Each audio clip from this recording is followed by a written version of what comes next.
There's just something about this game that brings them back every time. The thrill of calling someone's bluff, looking in their eyes and finding out that all their money is going to be yours in a few more draws. The agony of deceit as you can only watch while your opponent takes your chips from right underneath your hands. All the tension from thinking about who's got the better cards. There's just something about it that makes them come back for more. It's been 20 odd years since I've been playing this game, but I still remember the time I was dealt my first hand. I felt like all the eyes in the room were on me, like they're expecting me to fold. Oh, it gets in your skin alright, and then it makes you want more. Here's a story of 3 guys trying to get their fair share from one good turn.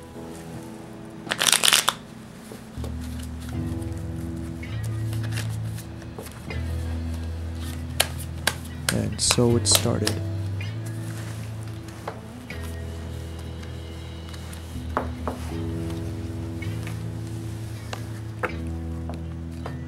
I looked at my cards.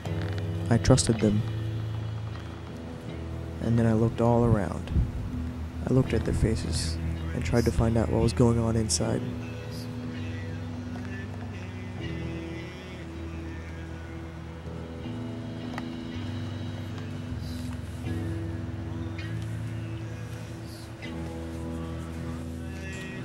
He's thinking. He's worrying about something.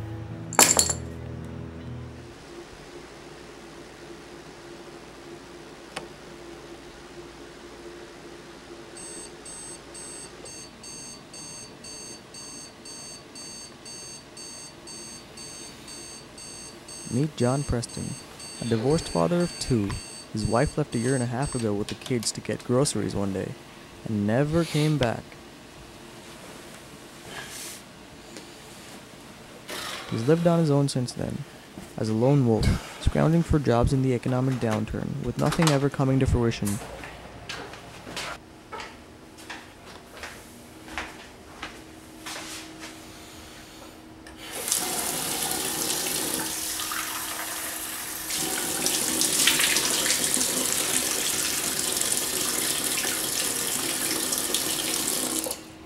His depression has driven him to some dangerous lengths before, with the most recent being his life in the world of high-stakes poker.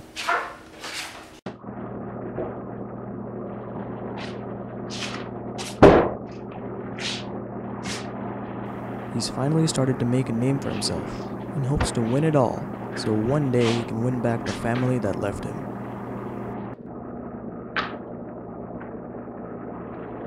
Great, more bills.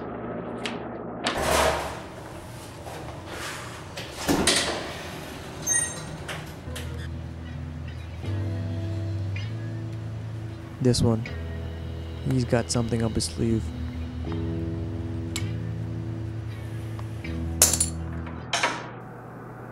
Here's Adam Fisher, a third-year college student with an ego befitting a young prince. In his eyes, he's sitting on top of the world. His contempt for others, especially his peers in academia, is on par only with his poker skills. Oh, he knows how tests work, who's got the answers and who's looking for them. The sad part is, he's a little too smart for his own sake.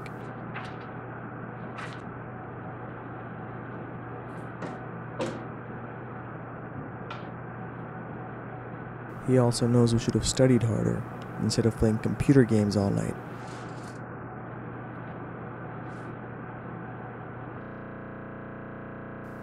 This test was such a waste of time for him. He's always been a talented gambler, hustling kids out of candy bars on the playground since kindergarten.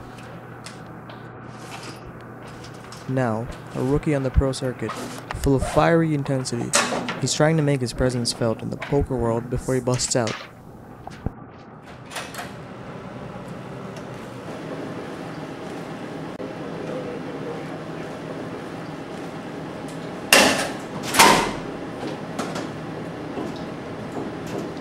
It's your call, sir.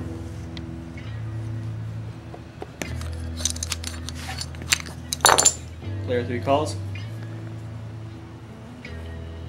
He's different. He just doesn't seem to care.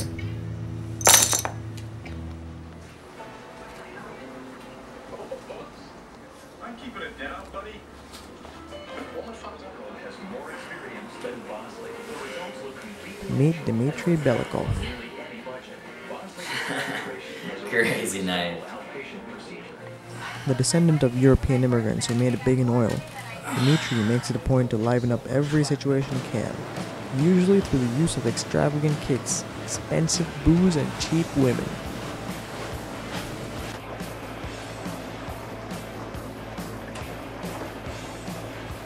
Aside from his 2 dogs, he truly cares for none of his possessions.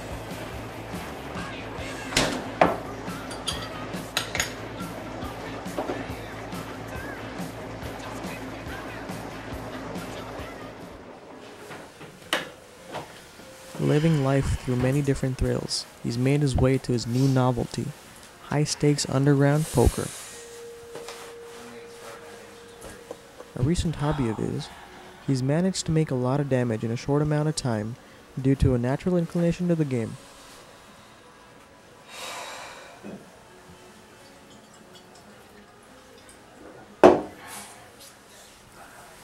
Hopefully, his cockiness won't cause him to fold earlier than planned.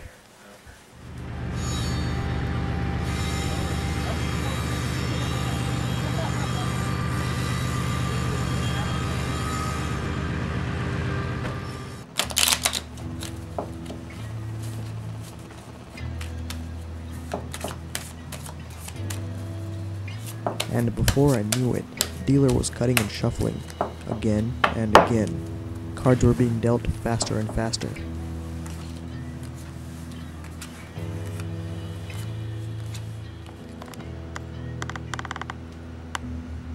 Everyone was tense, expecting to see the draw in their favor.